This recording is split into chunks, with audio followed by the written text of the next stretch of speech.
안녕하세요. 밤라디오 민준에 오신 것을 환영합니다. 저는 38살, 결혼한 지 6개월이 조금 넘은 신혼입니다. 다들 그렇듯이 제가 여기 글을 쓰게 될 줄은 몰랐어요. 남편과의 문제 때문에 조언을 구하고자 합니다.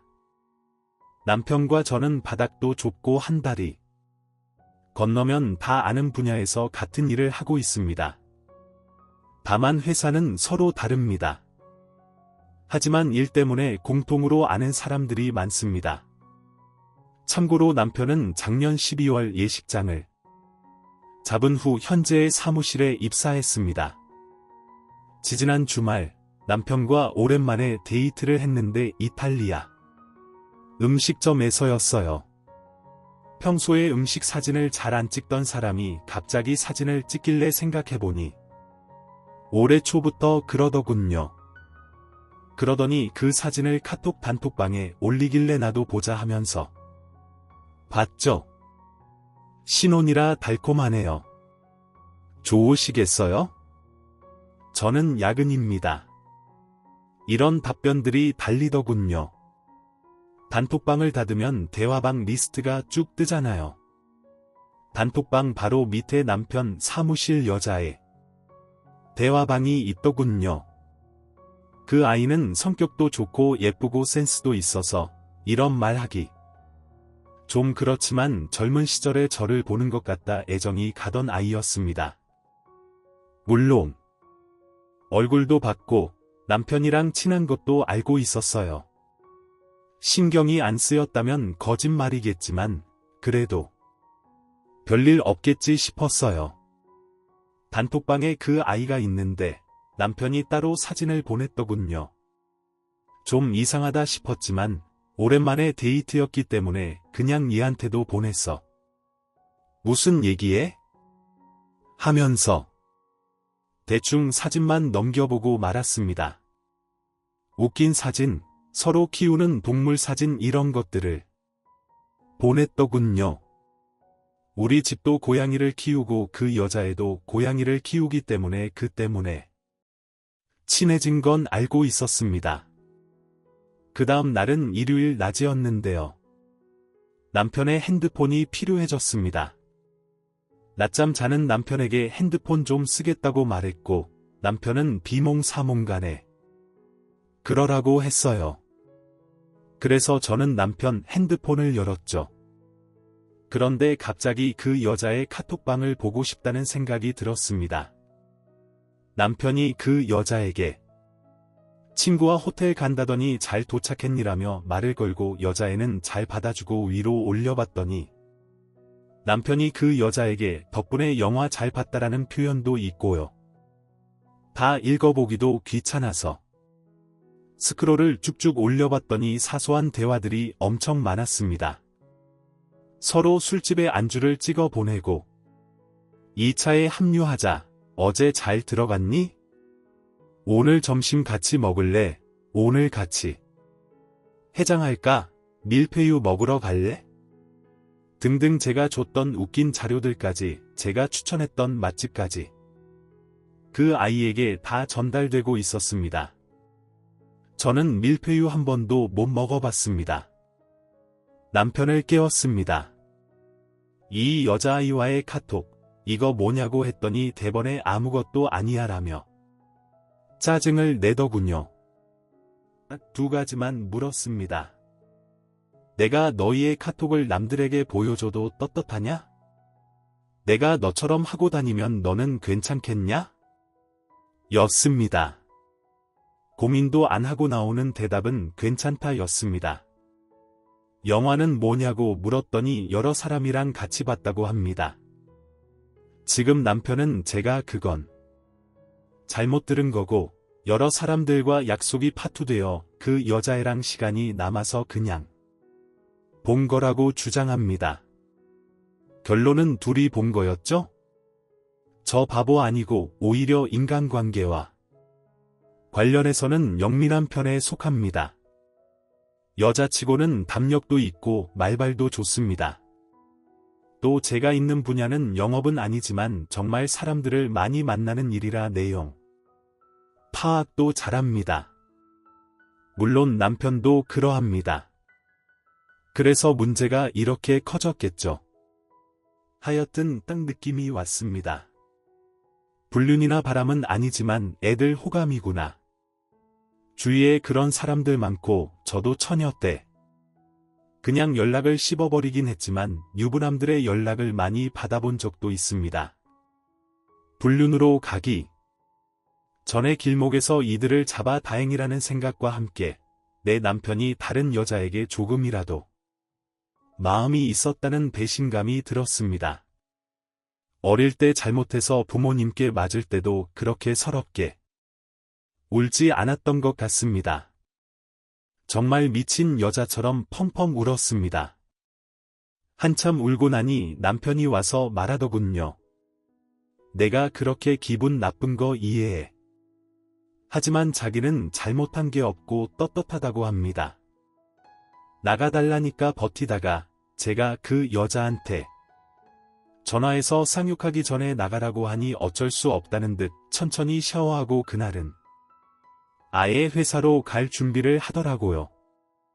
나중에 남편은 여자아이한테 쌍욕한다고 해서 나간 건 아니라고 했습니다. 그게 뭐 얼마나 큰 이유인가 하겠냐마는 결국엔 쫓아내고 현관문 비밀번호를 바꿨습니다.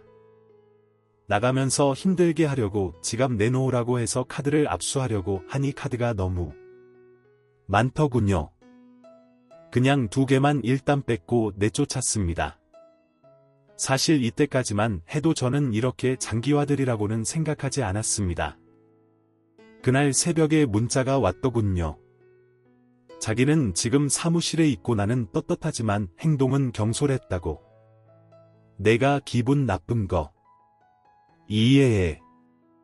다른 여자와 불필요한 접촉은 피하겠다. 이런 식으로요. 요지는 본인이 결백하고 다만 제 기분에 대해서는 사과하겠다는 내용이었습니다. 불필요한 접촉이라는 게 도대체 어디까지인지도 모르겠고 확인도 불가능해서 무슨 사과인지 모르겠더군요. 그 다음 날 서로 각자 출근했고 낮에 회사에서 곰곰이 생각을 했습니다. 그래서 그 여자에게 말을 걸었습니다. 오늘 만나자. 고 했더니 못 나가는데 왜 그러시냐고 묻더군요. 유부남 꽂힌 여우 꼬리표. 달고 싶지 않으면 나오라고 했습니다. 결국엔 못 만났죠. 그 여자아이를 만나면 취소하려고 했던 약속이 있었는데 그 여자아이를 만나지 않게 되어 저는 선약 장소에 갔습니다. 한 9시 반인가 10시쯤에 문자가 와서는 이러쿵저러쿵 해서 정말 미안하다. 근데 현관 비밀번호 바꿨네. 문 좀 열어줘. 나 OD랑 USB가 필요하다 였습니다. 어릴 때 잘못해서 부모님께 맞을 때도 그렇게 서럽게 울지 않았던 것 같습니다. 정말 미친 여자처럼 펑펑 울었습니다.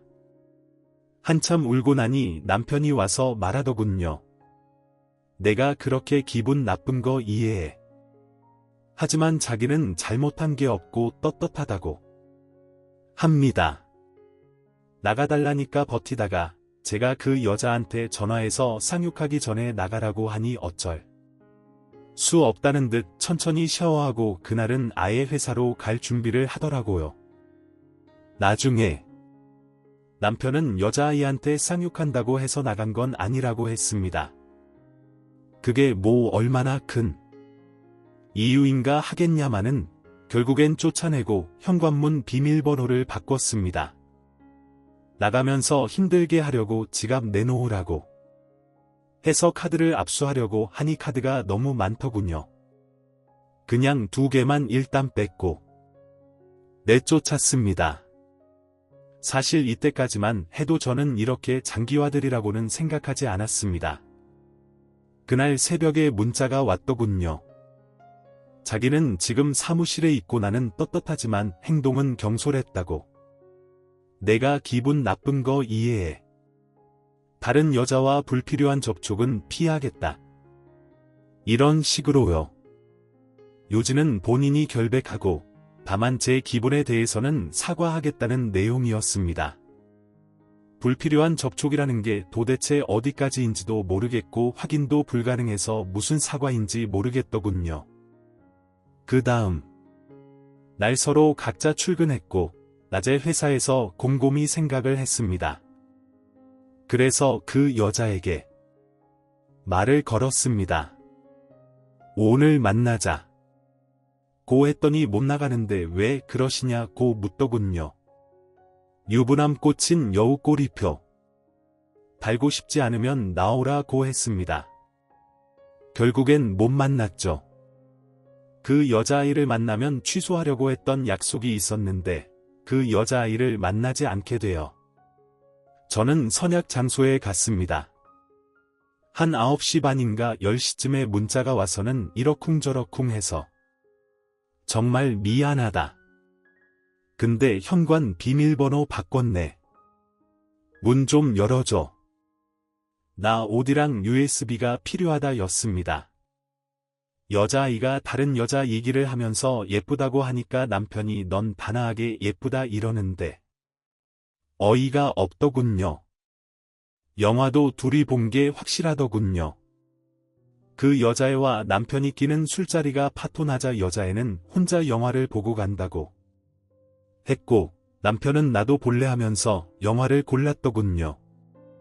그날 저는 집에 일찍 오면서 남편에게 약속 있냐고 물었고 남편은 약속 있다고 하기에 혼자 밥 먹어야겠네.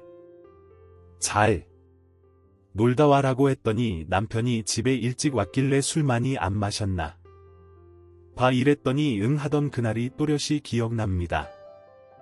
또 어느 날은 마누라가 회사 근처로 출동하니 장소를 이동하자고 여자에게 말하고 또 어느 날은 아내가 오늘은 약속 좀 잡지 말라 했다며 불만 가득한 말투로 여자의 약속 제안을 거절하고 메신저 내용을 계속 살펴보니 남편이 집에서 쫓겨난 후에도 그 여자아이와 대화하고 있었습니다. 어제 와이프 만난 거 아니지? 라며 동태를 살피고 여자애가 집에 못 들어가셨어요? 묻자 간만에 모텔 갔지 이러고 다 같이 친하게 지내야 하는 사이에 이게 뭐 하는 짓인지 모르겠다며 대화하고 있었습니다. 여자애가 묻지도 않는데 남편은 셔츠는 땡땡에서 구매해서라고 친절하게 말도 해주고 마누라 때문에 미안하다 고세 번쯤 사과도 했습니다. 멀쩡한 처녀 오해받아 미안하다면서요. 제가 가장 화가 난 대화는 그 여자애가 부인분 회사라도 쫓아가서 대화해 보셔야 하는 거 아니냐고 묻자 남편이 처가에 찾아가야겠어. 딸내미 데려가려고 하더군요. 남편 절친과의 대화 내용도 봤습니다. 그 절친도 같은 분야에 있는 사람인데 아직 결혼도 안 했고 자유로운 영혼이라 일반 사람들과는 좀 다른 면이 있습니다. 다만 사람이 좋다는 건 분명하네요. 그래서 무조건 남편 편을 들어주더군요. 그건 뭐 그럴 수 있다고 생각하는데 그 대화를 보니까 둘이 오순도순 그 아가씨 걱정을 하더라고요. 회사에서 여자의 눈을 못 쳐다보겠다는 둥, 멀쩡한 처녀 오해받게 해서 어떠냐는 둥, 그 여자아이가 마음이 여리다는 둥, 부인 진짜 너무하다는 둥, 진지하게 심리검사를 받아봐야 하는 거 아니냐는 둥, 그런 얘기하면 미쳤다고 한다고 화낼 거라는 둥, 과거에 트라우마가 있는 게 아니냐는 둥, 오늘 잠자리를 찾아봐야겠다. 영등포 쪽 모텔 얼마쯤 하죠? 선악 구도로 따지면 전 제가 악인이 되어 있었네요. 길어지네요. 생략할 거 생략하고 짧게 쓸게요. 그래서 시댁에도 결국 상황을 알렸고 저녁에 모이자고 했는데 저는 안 갔습니다. 남편이 똑같은 소리 똑같이 할 것 같고 가봐야 실수였다. 이해해라 이러실 것 같아서 집에서 누워 있었는데 남편한테 장문의 문자가 오더군요. 나중에 들어보니 시댁에서 시켜서 보냈다고 하더라고요. 사과와 해명이라는 제목을 달고 말투는 뭐뭐함, 뭐뭐이었음 같은 딱딱한 말투였죠. 하여튼 똑같았습니다. 본인은 떳떳하고 내 마음에 대해서는 미안하다는 자기의 입장을 명확히 정한 거죠. 나는 떳떳하고 결백하지만 내가 기분 나쁜 것에 대해서는 사과하겠다. 참 머리 좋은 사람입니다. 이틀 뒤 일요일에 시아버님이 사과하라고 시켰는지 집에 왔더군요. 뻔해서 미안하다고 합니다. 엄청 미안한 표정이더군요. 하지만 저는 다 필요 없고 그 여자에게 마음이 있었던 것만 인정하라고 했습니다. 인정 못하겠다며 나갔네요. 그게 일요일이고 목요일이 다 지나가는 지금까지도 한 번도 연락이 없네요.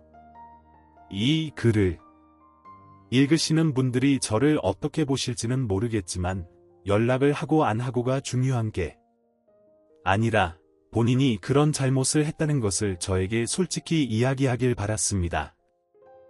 해결 방법은 어떻게든 찾아집니다. 중요한 것은 원인을 찾고 실수든 잘못이든 인정을 한 후 가장 적합한 방법을 찾는 거라고 생각합니다. 또 어차피 내가 벌고 남편 전업주부 시킬 게 아니면 이런 일이 일어날 가능성은 또 있는 거고 잘못에 대해 수긍하는 태도가 가장 중요하다고 생각했습니다. 그런데 죽어도 아니랍니다.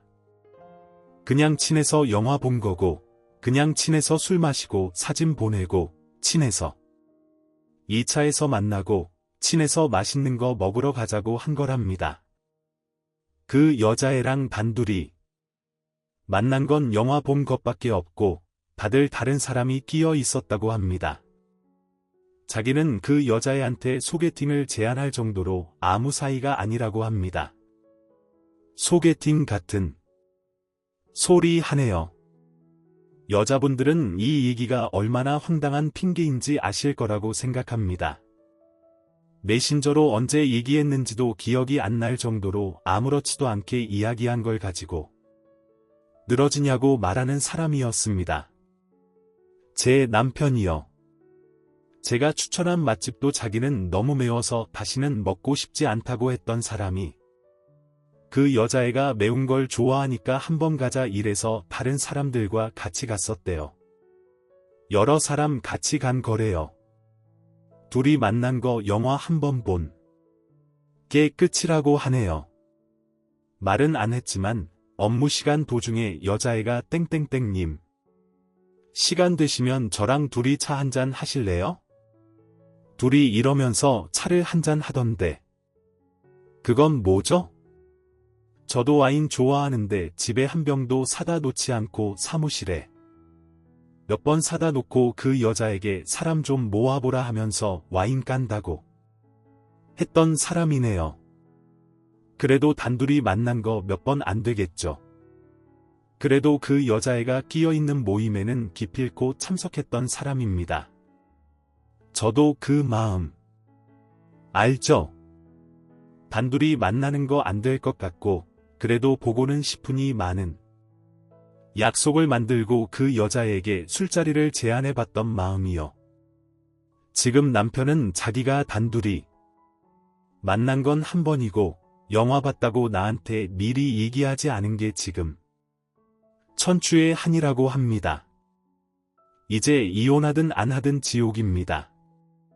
저는 단 한 가지만 원합니다. 남편이 그 여자에게 마음이 있었다는 거요. 그것만 미안하다고 하면 됩니다.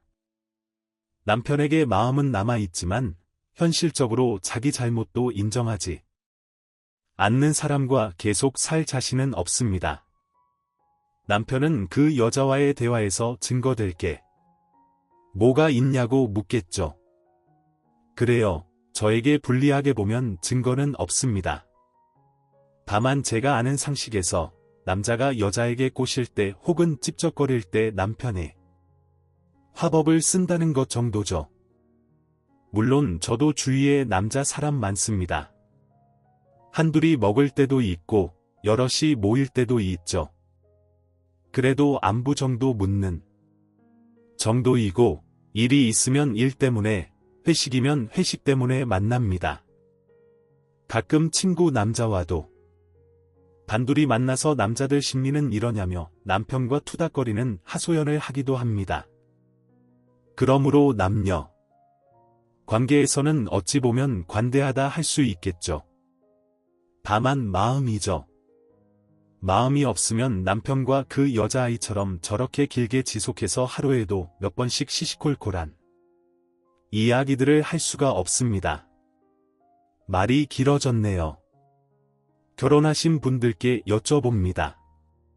이 상황을 해결하기 위해 제가 남편에게 전화해서 참아줘야 할지, 아니면 너는 정말 잘못한 거야 라며 지금처럼 해야 할지 잘 모르겠습니다. 그냥 처참한 마음의 만사가 귀찮습니다. 어쩌면 좋을까요?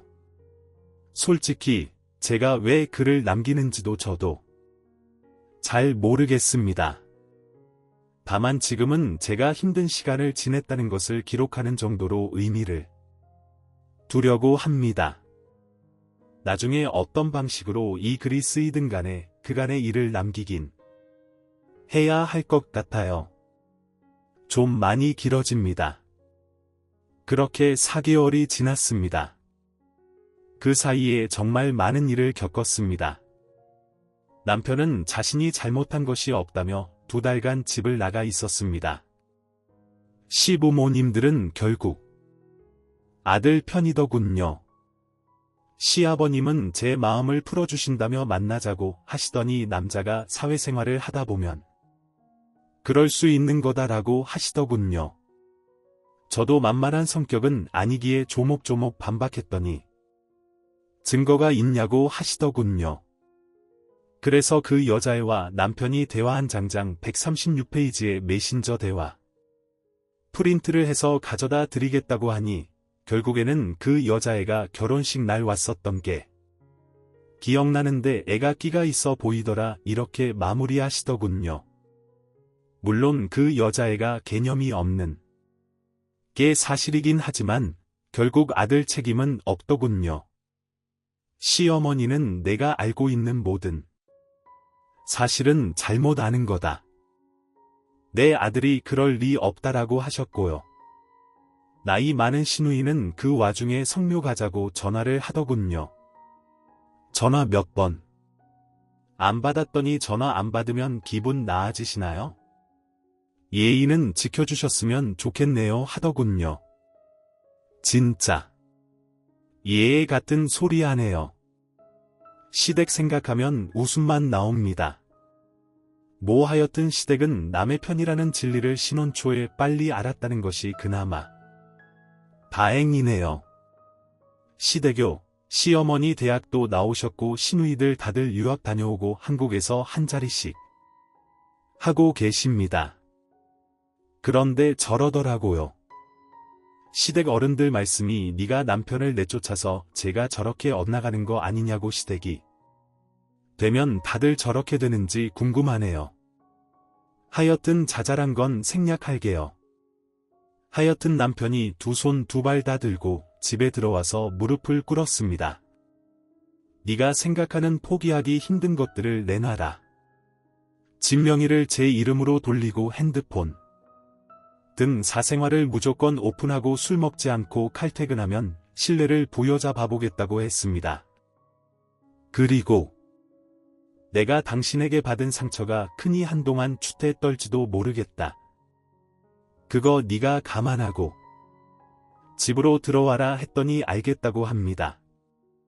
명예 바꾸는 것도 시부모님이 펄펄 뛰셨지만 뭐 그건 남편이 알아서 한 것 같고요. 4개월이 지난 지금까지도 술도 꼭 허락. 맞고 먹고 늦으면 늦는다. 꼭꼭 얘기를 해주면서 안심을 시켜주고 있습니다. 비 온 뒤 땅이 굳는다더니 그게 제 이야기인 줄 알았죠. 알았는데 제가 남편 핸드폰을 검사하다가 이 자식이 대출이 있는 것을 알았습니다. 쓰면서도 자작 같네요. 쌍욕이 목구멍까지 차오르고 웃음만 나네요. 결혼할 때 사실 저는 맨몸으로 간 것이나 마찬가지였습니다. 저는 결혼할 생각이 없었거든요. 남편이 쥐화장천 결혼하자 해서 난 돈도 없고 결혼할 생각도 없다. 애 키우는 것도 싫다고 했더니 다 괜찮대요. 남편이 분양받은 아파트도 하나 있었는데 완공되지 않아서 잠깐 전세로 살아야 하는데 혼수 필요 없게 최고 사양으로 구하더라고요. 사실 우리 집 딸내미 시집 보낼 정도는 됩니다. 그런데 남편이 저렇게까지 하니 결혼해도 괜찮겠다 싶었습니다.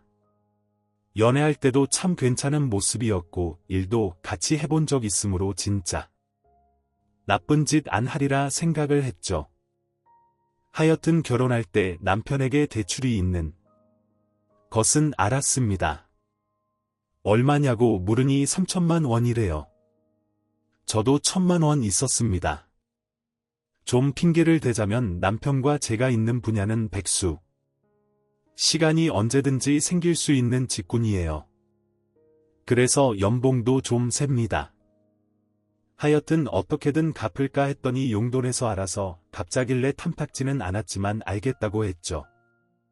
물론 저는 결혼 6개월 안에 다 갚았습니다만 그리고 이사갈 아파트는 대출이 얼마냐고 했더니 신경 쓰지 말래요. 아버님께서 알아서 해주실 것이니 걱정 말래요. 이 글 읽으시는 분들은 어떨지 모르겠지만 저 정도 확인했으니 결혼해도 괜찮겠다고 했어요. 사실 문서로 떼오라고 하기도 좀 그런 문제잖아요. 그리고 사실 시댁이 좀 잘 사십니다. 별 문제 있겠나 싶었고요. 솔직히 대출이 있건 없건 제대로 이야기해줬으면 좀 잔소리는 했겠지만 가정경제 계획을 제대로 짜는 선에서 마무리되었을 것 같습니다. 하여튼 남편 핸드폰을 보니 은행원과 대화한 카톡이 있더군요. 대출 이율이 낮은 상품이 있는데 바꿔보시겠냐 알겠다 뭐 이런 대화였습니다. 쭉 읽어보니 남편이 대출을 2군데 가지고 있더군요. 뭔가 이상한 느낌이 왔습니다. 참 자기 대출 얼마나 남아있어? 많이 갚았어? 응 갚고 있어? 은행. 어딘데 농협만 있어 응 이때부터 족지기 시작했습니다. 처음엔 농협에 2,500이라고 하대요. 2군데 대출 있는 거 아니까 이실 짓고 하라니까 제2금융권 한 권 더 있는데 합쳐서 5,000이래요. 결국 알고 보니 이 인간이 씀씀이가 너무 커서 카드 돌려막기 하다가 4년 전에 1억 1,000의 빚을 대출받아서 메꿨더군요. 직업이 좋으니까 그 정도는 쉽게 나왔나 봐요. 집이 못 사는 것도 아니고 부모님이 어디 아프신 것도 아니고 부모님 집에서 먹고 자고 다 하던 놈이 1억 1,000의 빚이라니. 그건 다 유흥비로 탕진했더군요. 사실 제가 경제관념이 좀 있는 편이긴 한데 관리하는 건 좀 귀찮아해요. 그래서 경제권은 남편이 가지고 있었습니다. 경제권 내놓고 너희 공인인증서를 내놓아라.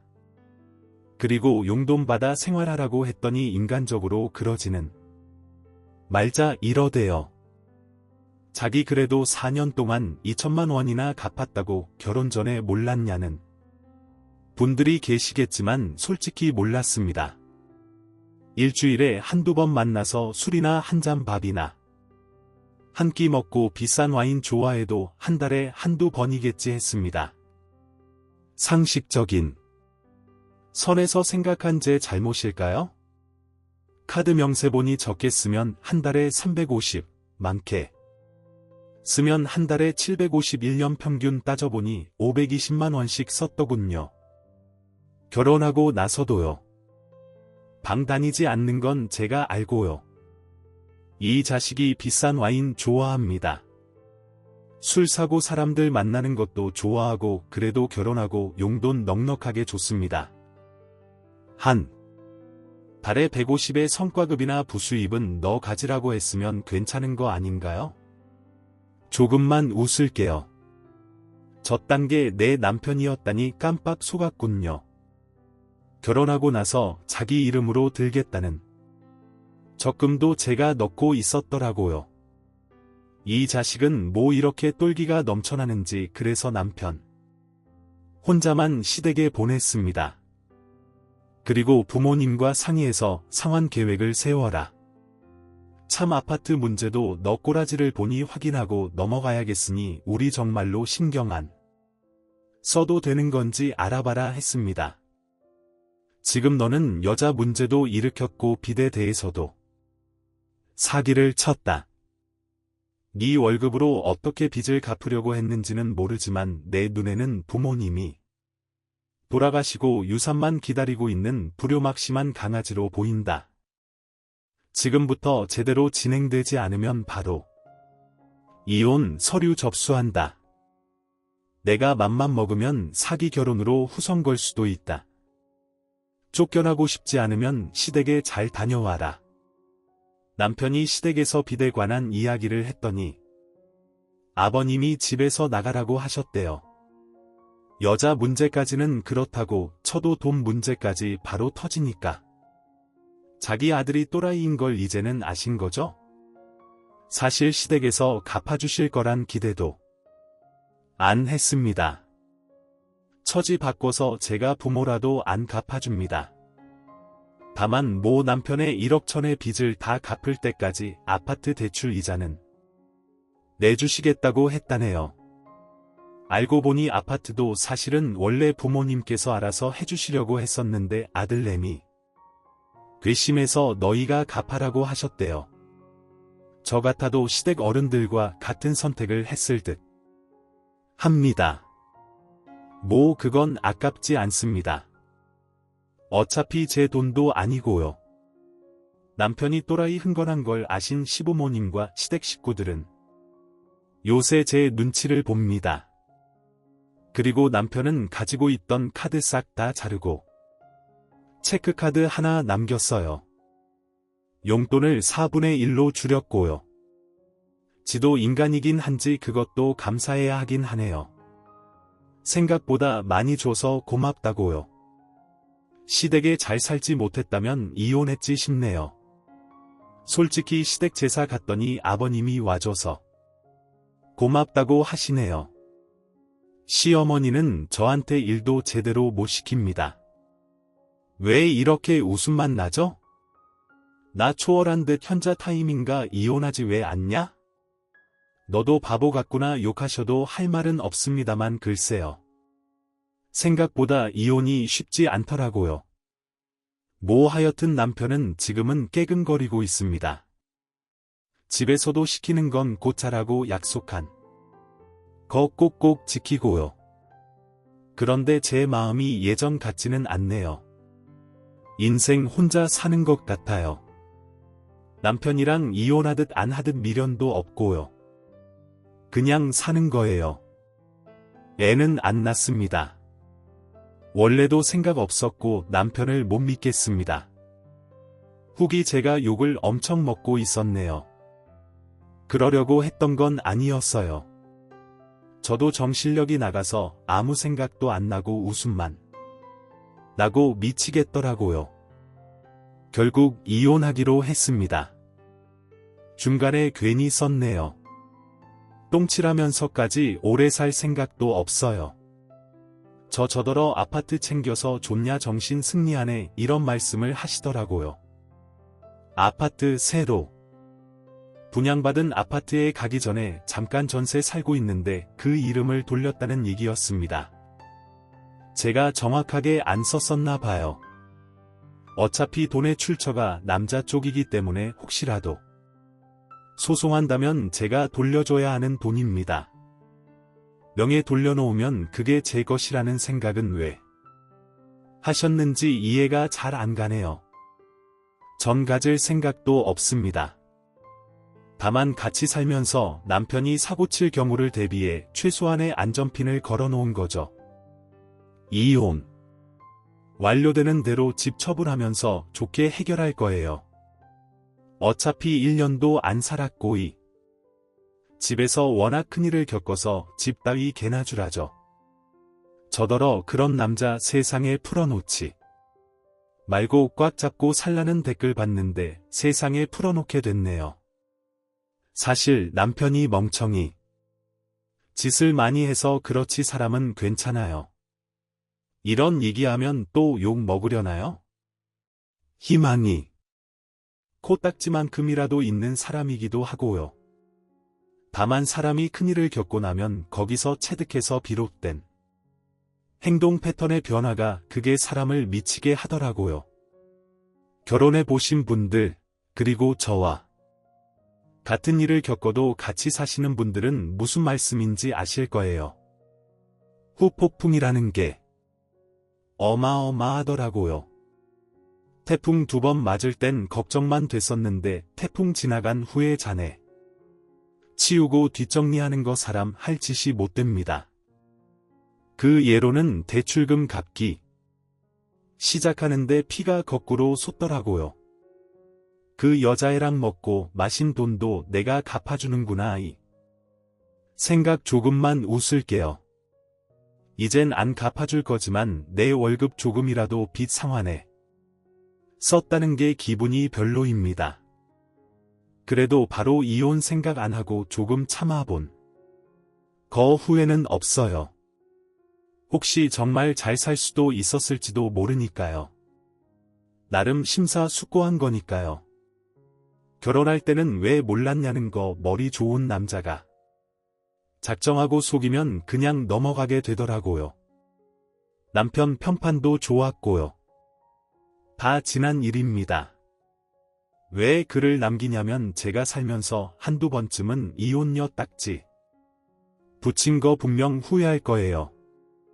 그때마다 읽어보고 마음 다 잡으려고 그래요. 일기장에 쓰면 감성적으로 되지만 많은 분들이 욕도 해주시고 응원도 해주셔서 저를 객관적으로 볼 수 있게 되기도 하고요. 어떻게 마무리해야 될지 모르겠습니다. 다만 다들 저 같은 일을 겪지 않고 좋은 결혼 생활을 하셨으면 좋겠고 행복하시길 바랍니다. 저도 이제 행복해지러 갑니다. 5년 뒤 최종 5년 만에 다시 와봤는데 아직도 그대로네요. 그간 여기를 끊었다가 일 때문에 잠깐 들러온 김에 예전 글을 다시 읽게 되었습니다. 옛날 제 모습을 저도 잊고 있었는데 새록새록 기억도 나고 제가 저렇게 힘들었던 시기가 있었다고 하면서 감회가 새롭네요. 그간의 사건 사고를 설명해 드리는 게 도리에 맞겠죠. 합의 이혼까지 하고 나서 그 당시 2억이던 전셋집이 문제가 됐었네요. 돈은 그 남자 쪽에서 됐지만 명의는 제 명의였죠. 이혼 후에 돈 정리해야겠다는 생각하는 상황에 전 남편이 문자로 전세금을 돌려달라고 하는데 자기도 책임이 있으니 5천만 원 줄 테니 나머지는 돌려주라며. 그런데 그 어투가 완전 진짜 문자를 받는 순간 피가 거꾸로 섰더라고요. 5년 전인데도 생생하네요. 버즈 적선하듯이 5천을 받고 떨어져라 하는 느낌.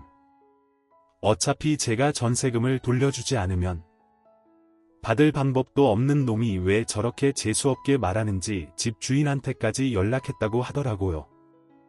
전세금을 저에게 주면 집주인을 소송하겠다고 협박하고 집주인도 열받을 대로 열받고 하여튼 그래서 3자 대면까지 한자리에서 집주인에게 말했습니다.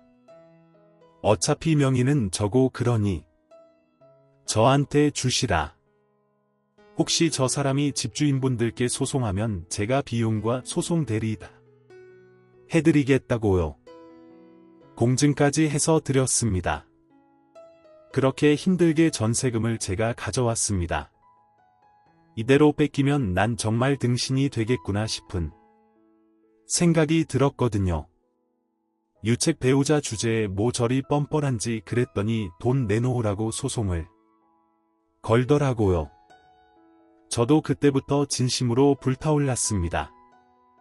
어차피 다 남자 쪽 돈이고 욕심도 없었고요. 알아보니까 1년도 안 살았기 때문에 제3분할 소송 간다고 해도 저한테 떨어지는 게 10%도 안 될 수 있다는 비관적 상황이었지만 금액 상관없이 최대한 괴롭히다 돌려줘야겠다고 마음먹었습니다. 변호사 소개받고 저도 맞고소했습니다. 유책 배우자 재산과 관련한 전 남편의 등신짓, 상간녀 소송 등 그리고 그놈이 진 빚 2천 제가 갚아줬었는데 그것까지 포함해서요. 2년여에 걸쳐서 싸웠습니다. 그쪽은 돌려받아야 하는 급한 상황이었고 게다가 부모님 돈이어서 집에서 압박이 심했을 거예요. 그놈은 무조건 빨리 해결하는 게 최우선인 걸 알기에 전 여유롭게 시간을 질질 끌었습니다.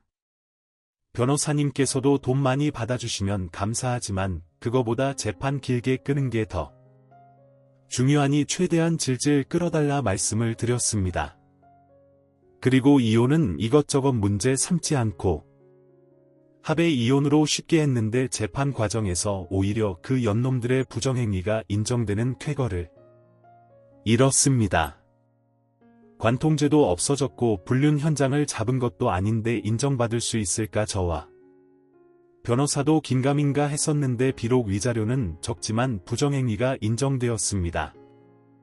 제가 고생 많았다고 하늘에서 좋은 판사님을 만나게 해주신 것 같아요. 재판 내내 제 말에 귀 기울여 주시고 성심성의껏 들어주셨거든요. 그 두 사람 합쳐서 위자료 2천만 원을 받았습니다. 부정행위를 폭넓게 인정해 주셨더라고요. 여자는 유부남인 걸 알면서도 부적절한 언행을 하고 남편은 부인이 싫어할 걸 알면서도 그런 행동을 했다는 게 이유였고요. 제가 결혼 유지 기간이 짧아 제3분할에서 불이익 받을 것을 고려해 위자료를 3개 계산해 주셨더라고요. 은인이죠. 50대 여성 판사셨는데 아직도 고맙습니다. 1심에서 그놈 1억 1천 9천 위자료 제가 갚아준 전 남편 빚 2천 포함 판결이 나왔는데 저 일부러 2심까지 갔습니다. 9천도 많이 받은 거라며 주위에선 그만하라길래 전 돈 목적이 아니고 괴롭히는 게 목적이었기 때문에 3심까지 갈 생각이었습니다. 그런데 2심 판사분들은 조정을 권하시더라고요. 3심까지 가봐야 기각될 게 분명하고 자기들이 볼 때 임심 판결에 저한테 너무 편파적이기 때문에 2심 판결을 받으면 제 금액을 깎게 될 수도 있게 된다고 하셨습니다. 전 돈 필요 없다. 제 억울한 걸 푸는 게 더 중요하다고 했습니다. 너무 억울해서 울 뻔했습니다. 가만히 보시던 판사님께서 눈빛이 좀 흔들리면서 그러면 조정으로 가서 돈을 좀 올려주는 쪽으로 해주겠다고 하셨습니다. 그게 저를 위해 나은 방법이라고 그래서 결국 1억 1억으로 정리됐습니다. 여담이지만 변호사님께서도 1년도 안 살았는데 50% 가져오는 거 처음 본다며 자기 홈페이지에 성공 사례를 올리면 안 되겠느냐고 실명 가리고 흔쾌히 쓰시라고 했습니다. 어차피 1심 재판 결과가 있으니 전 이만하면 됐다고 생각했습니다. 그리고 나서도 전 남편에게 돈을 줘야 하는 기한을 넘겨 6개월 후에 줬습니다.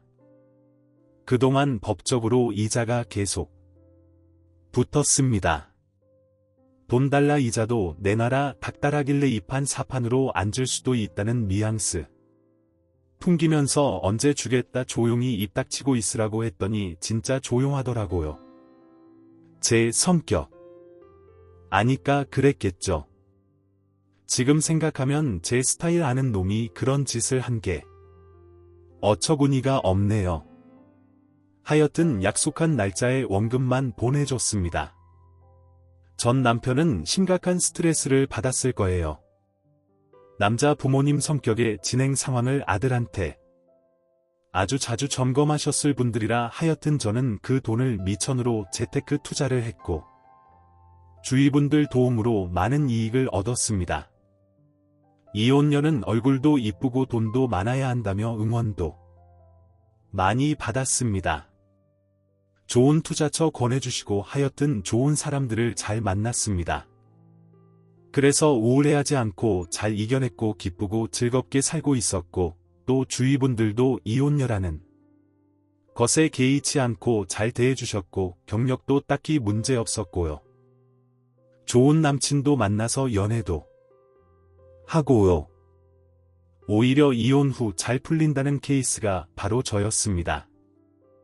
그리고 나서 3에서 4년 그냥저냥 지내고 있었고 앞에 쓴 글에도 있다시피 전 남편은 같은 분야에 있던 터라 간간히 소식은 건너듣고 있었습니다.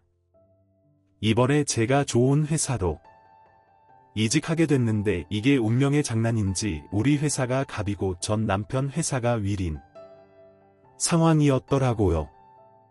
심지어 전 남편은 제가 일하는 사무실에까지 와서 자기네 회사를 써주십사 부탁해야 하는 상황이었고요. 국신국신이라는 표현이 가장 정확하게 맞을 정도. 우리 사무실 사람들은 그 사람이 제 전남편인 걸 다 알고 있었고 저는 일하느라 그 인간이 들어오는 걸 못 봤는데 나가는 모습을 슬쩍 봤거든요. 보니까 얼굴이 시뻘개져서 나가더라고요. 업무 얘기가 잘 안 될 걸 알고 있었기에 업무 때문이겠지 날 본 건가 못 본 건가 싶었는데 사람들 이야기가 절 보고 엄청나게 놀랐다고 하네요. 제가 이 회사에 취직한 줄 몰랐던 듯합니다. 원래도 탈모가 있는 사람이었는데 머리가 더 빠졌더라고요. 살도 엄청나게 찌고 누가 봐도 엄청나게 늙은 느낌 좀 측근하기도 했네요. 하여튼 우리 사무실의 사람들은 계약 기간이 끝나면 제 전 남편의 회사와는 거래하지 않겠다고 합니다. 당연히 저 때문은 아니고요. 전 남편 회사가 굳이 우리 회사와 더 이상 계약할 필요가 없거든요. 근데 그 전 남편 회사는 저희가 계약을 안 해주면 망하는 구조라 큰일이네요. 상간녀도 이 분야에 계속 남아 있었더라고요. 제 주위에서 그 상간녀가 지금 뭐하고 지내는지 다 알려줍니다. 처음엔 그 여자애가 결혼하면 결혼식장 가서 깽판을 놓을까 별별 생각을 다 했었는데 우연히 복수할 기회가 올 거라고 봅니다. 그 여자애가 평생 일해봐야 제 지금 직급을 꿈도 못 꾸는 직급이기도 하고 혹시나 걔가 일을 무척 잘해서 좋은 자리 가면 저랑 부딪힐 확률이 더 늘어날 테니까요.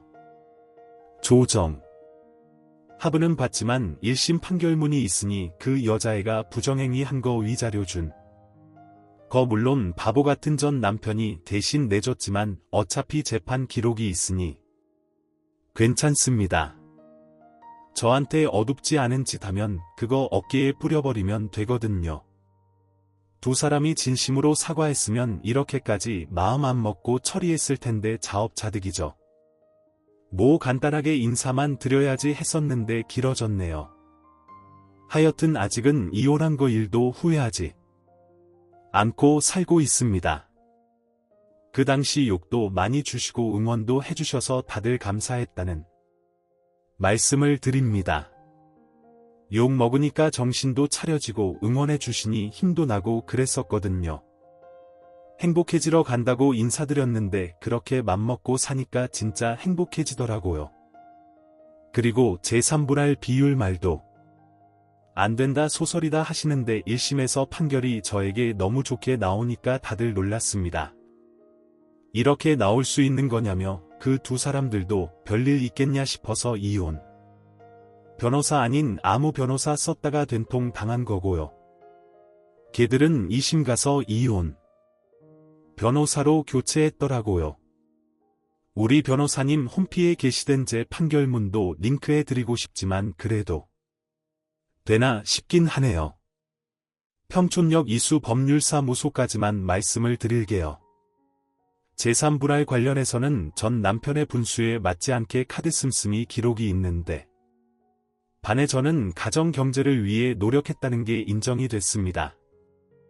그래서 판사님이 그 판단의 재산 기여도 산정할 때 포함시켜 주셨어요. 저도 이번에 이직한 회사에서 겪은 일은 극적이어서 진짜 이런 일이 다 있나 싶었네요. 너무 통쾌했습니다. 제일 중요한 건 증거와 포기하지 않는 것입니다. 혹시 저와 같은 일을 당하시거나 고민 중이신 분들 포기하지 마시라 말씀드리고 싶고요. 말에도 썼지만 판사님들, 변호사님들도 잘 만나야 하는 것 같더라고요. 간략하게 썼지만 전 재판 다 참석했고 적극적으로 판사님들께 어필을 했습니다. 그 두 사람들은 변호사만 보내고 코빼기도 안 비치더라고요. 그것 또한 자업자득이죠. 뭐 어떤 판사가 얘기하길 다 들어주냐고 하시던데 이혼 재판 안 받아보신 분들이라서 그런가 보다 이해할게요.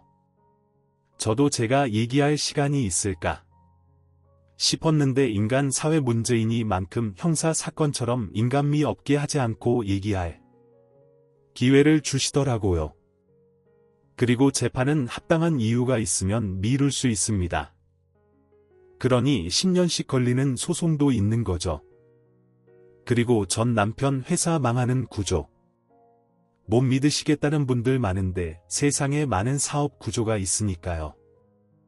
회사 이름 말씀드리면 할 수 있는 내용이지만 구구절절 적지는 않을게요. 어깨도 좁고 좀 특이한 분야라서요. 하여튼 응원해 주신 분들 정말 감사드리고 자작이라고 하신 분들 마음도 이해합니다. 처음엔 저도 안 믿겼으니까요. 제 친구들에게도 댓글에 관해 얘기했더니 제 케이스가 본인들이 알고 있는 최고의 이혼 사례라며 남들이 보기엔 안 믿을 거라며 성공했다 자식. 이러면서 웃네요.